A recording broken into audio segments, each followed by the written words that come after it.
Hello दोस्तों, आप सभी का हमारे YouTube चैनल जीके के जुगाड़ पर एक बार फिर से स्वागत है।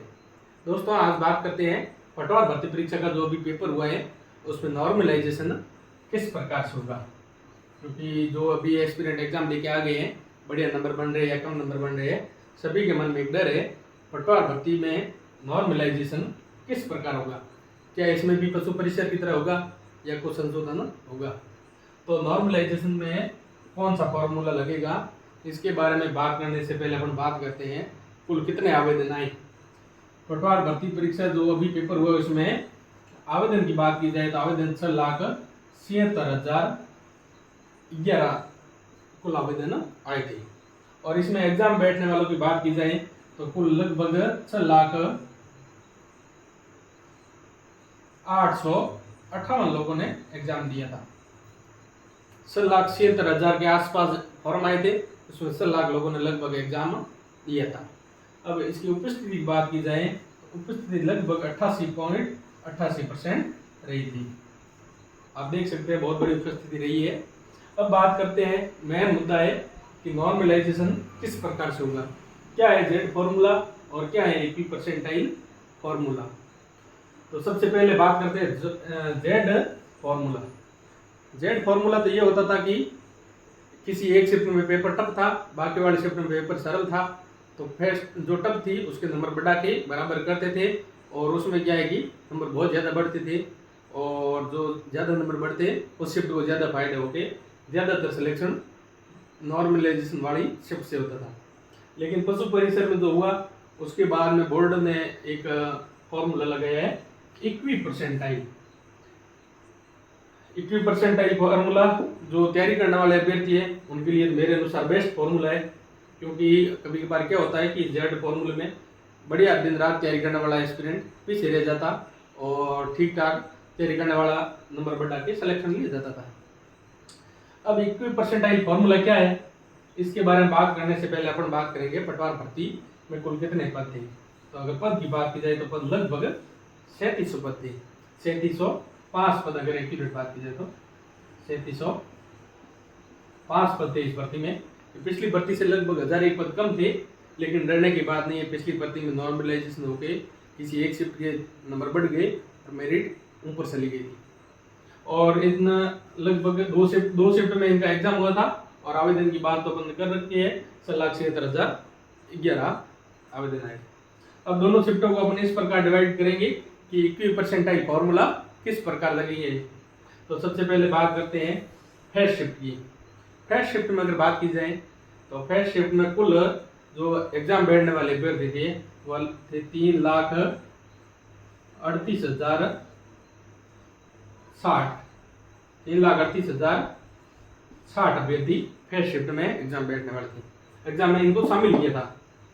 और सेकंड शिफ्ट की अगर बात की जाए तो लगभग 3,37,951 लोग थे। बोर्ड ने इक्वी परसेंटाइल फॉर्मूला लागू करने के लिए फर्स्ट शिफ्ट में लगभग 3,38,000 लोगों को शामिल किया और सेकंड शिफ्ट की अगर बात की जाए तो इसमें लगभग 3,37,951 लोगों को शामिल किया। देखा जाए तो दोनों में बराबर ही है, नॉर्मल सा गैप है। अब अपन देखेंगे इक्वी परसेंटाइल फॉर्मूला किस प्रकार लगेगा। इक्वी परसेंटाइल फॉर्मूले का मीन ये होता है कि जो सीटें हैं उनको दोनों शिफ्टों में बराबर बांट दी जाएगी। तो इसमें अगर देखा जाए तो 1850 प्लस पोस्ट इसमें आएगी, 1850 प्लस पोस्ट सेकंड शिफ्ट में शामिल की जाएगी। ये एक प्रकार देखा जाए तो पटवार की 2 वैकेंसी होगी, भाई फर्स्ट शिफ्ट में भी आधे होंगे और सेकंड शिफ्ट में भी आधे होंगे। क्योंकि इसमें जो टॉपर होंगे, टॉपर जो रैंक वाले होंगे 1850 तक लगभग, उनका सिलेक्शन हो जाएगा अपनी कैटेगरी के अनुसार और सेकंड शिफ्ट में भी ऐसा ही होगा। अब देखते हैं सबसे पहले इक्वी परसेंटाइल क्या होता है और परसेंटेज क्या होता है। तो इक्वी परसेंटाइल अगर अपन देखेंगे तो सबसे पहले बात करते हैं इन जो फर्स्ट शिफ्ट में एग्जाम होगा उनके टॉपर के अपन नंबर मान ले, लगभग फर्स्ट रैंक वाले के 270 नंबर आए। इसमें 270 नंबर लाना आसान नहीं है, नहीं आएंगे, लेकिन अपने एग्जाम्पल के तौर पे मानते हैं। तो 270 नंबर आए, ये अपने आप में इस शिफ्ट का तो 100 परसेंटाइल हो जाएगा। 100 परसेंटाइल हो जाएगा। जो फर्स्ट रैंक वाला है 270 नंबर लाके 100 परसेंटाइल हासिल कर लेगा। लेकिन अगर अपन परसेंटेज की बात करें तो ये आ जाएंगे 270 300 में से कितने हो जाएगा, आप एक बार 90% हो गए। परसेंट तो 90 हो गए लेकिन परसेंटाइल 100 हो गई। अब ऐसे देखोगे इससे कम नंबर वाला सेकंड जो इसके उससे कम परसेंटाइल बनेंगे। इस प्रकार आप लास्ट तक देखोगे लगभग 1850 रैंक तक की जो भी परसेंटाइल बनेगी उन ऊपर वाला को बोर्ड ले लेगा। ऐसे ही अगर सेकंड शिफ्ट में बात की जाए तो सेकंड शिफ्ट में जो शामिल किया था बोर्ड ने 3,37,951, उसमें लगभग 1850 एक पोस्ट इस सेकंड शिफ्ट को भी आ जाएगी। अब बात करते हैं फर्स्ट रैंक वाले की। तो सेकंड शिफ्ट में बता रहे हैं पेपर टफ था तो अपन इससे कम नंबर मानते। ये भी नंबर फर्स्ट रैंक इतने नंबर नहीं ला सकता, हमने एक उदाहरण माना है। अब बात करते हैं कि सेकंड शिफ्ट में जो टॉपर होगा उसके मान लेते हैं 240 नंबर। ये 240 नंबर अपने आप में 100 परसेंटाइल होगा, 100 परसेंटाइल। इक्वी परसेंटाइल में ये होता है जो फर्स्ट रैंकर होता है, जो सबसे ज्यादा नंबर होते हैं वो 100 परसेंटाइल होते हैं अपने आप में। अब देखा जाए तो 240 300 का, तो 240 300 का कितने परसेंट होगा, 240 300 का 80 परसेंटेज होगा। परसेंटेज तो 80 होंगे लेकिन जो फर्स्ट रैंक होगा और 240 नंबर लाएगा उसके 100 परसेंटाइल प्राप्त करेगा। इसी प्रकार आगे बढ़ते बढ़ते लास्ट 1850 के आसपास जो भी लास्ट पोस्ट होगी वो जो परसेंटाइल हासिल करेगा उनको ले लिया जाएगा अपनी कैटेगरी के अनुसार। जरूरी नहीं है कि 1850 वाले हो जाएगा क्योंकि वो कैटेगरी में नुकसान जरूर होगा, लेकिन परसेंटाइल का मीन ये होता है जो ऊपर के लोग होते हैं अपने कैटेगरी में उनको ले लिया जाएगा। तो ये सबसे बड़ा मुद्दा था कि जेड फॉर्मूला अच्छा था इक्वी परसेंटाइल। तो मेरे हिसाब से किस्मत के भरोसे नहीं बैठने वाले बढ़िया रात दिन एक करके तैयारी करने वालों के लिए यह फॉर्मूला बेस्ट है।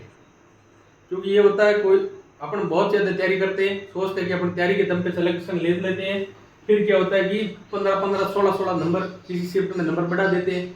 15-16 नंबर का तैयारी करके अपन गैप नहीं निकाल सकते, 2-4 क्वेश्चन से 2-4 नंबर या 7 नंबर का जरूर निकालते हैं। तो क्या होता है कि जेड फॉर्मूला लगा के किसी शिफ्ट के 15-16 नंबर बढ़ा के कोई नॉर्मल जो होता है वो भी सिलेक्शन ले जाता है और बढ़िया तैयारी करने वाला सिलेक्शन फिर से रह जाता है। हमने बहुत बार देखा है कि पड़ोसी बात करते हो वो तो नॉर्मल तैयारी कर रहा था उसका सिलेक्शन हो गया, अरे तू तो रात दिन पढ़ता था तेरा सिलेक्शन कैसे नहीं हुआ। तो भाई कैसे होगा, अब नॉर्मलाइजेशन में बोर्ड ने पशु परिसर में किसी शिफ्ट के 30 नंबर बढ़ा दिए। 30 नंबर कोई पेपर सरल होता है क्या? 30 नंबर से अपन तैयारी करके 30 नंबर नहीं बढ़ा सकते।